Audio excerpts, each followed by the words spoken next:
na kateri bojo nastopili predsednica Nove Slovenije, Martina Novak, predsednik Slovenske ljudske stranke, poslanske skupine Slovenske demokratske stranke, gospod Jože Tanko. Potom pa dajem besedo kar predsednice Nove Slovenije, gospod Martina Novak.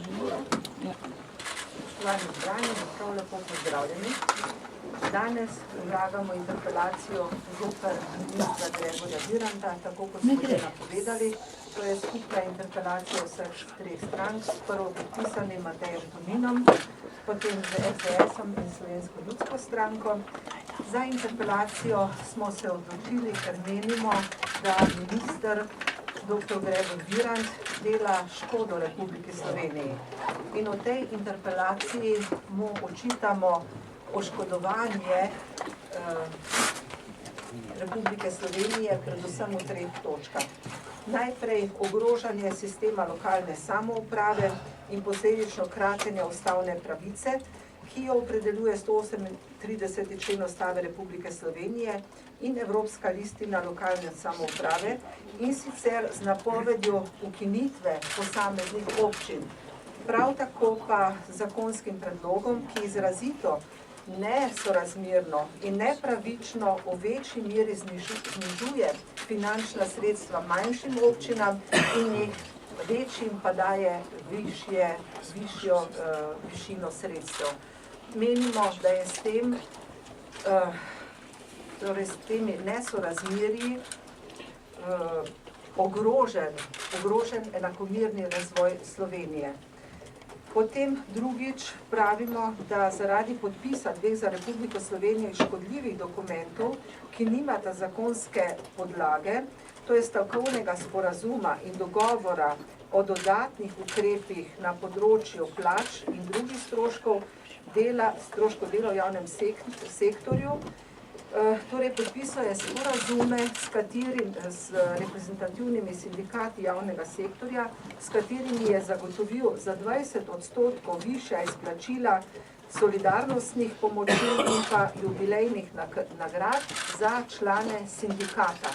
To se nam zdi skrajno nedopustno, kako lahko tisti, ki so člani sindikata, prejemajo višja izplačila za jubilejne nagrade in pa za odškodnine. Potem tudi je dr. Gregor Virant podpisal sindikati sporazum, po katerem se v javni upravi število zaposlenih zmanjšuje za 1%, čeprav vemo, da se po naravni poti letno zmanjšuje število zaposlenih za 3%. Torej namesto zmanjševanja je možnost dodatnega zaposlovanja in to se nam zdi nesprejemljivo v teh razmerah, ko vsi vemo, kako imamo preobširno javno upravo in da bi morali se truditi za vitkejšo javno upravo oziroma za zmanjšanje javne porabe. In pa tretja točka, zaradi oškodovanja državnega premoženja in vložitve predloga zakona, iz katerega ni jasno razvidna višina porabe proračunskih sredstev. Pri tem izpostavljamo predvsem dve točki. Prva točka, zakon o izbrisanih. Na dodatnih pogajanjih se je ta višina obljubljenih sredstev znova zvišala in iz tega tudi ni razvidno, kakšen bo končen strošek za izplačilo za izbrisane. Prav tako tudi nasprotujemo temu, da bodo dobili kar pavšalna izplačila, namesto da bi se obravnaval vsak primer posebej. Predvsem se nam zdi nedopustno in nesprejemljivo takšno izplačilo, ker vsi vemo, da so nekateri špekulirali, nekateri so si pa takoj uredili vse potrebno za pridobitev državljanstva oziroma stalnega prebivališča, zato se nam zdi takšen ukrep nesorazmeren, nepravičen do tistih, ki so vendarle svoj status uredili.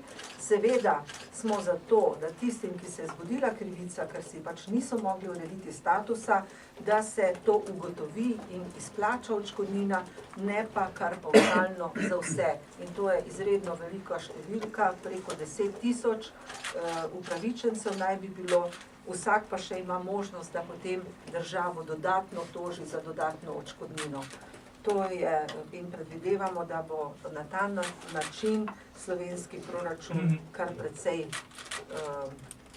utrpel oziroma bo Slovenija morala veliko sredstev za to zagotavljati.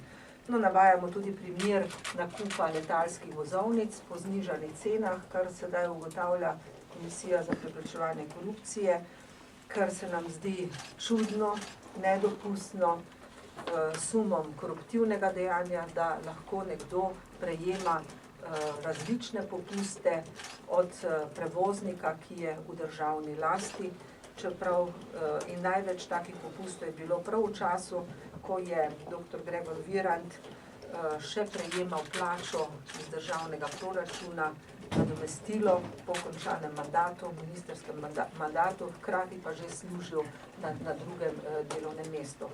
Torej, to so 3 izhodiščne točke, na katere želimo opozoriti s to interpelacijo.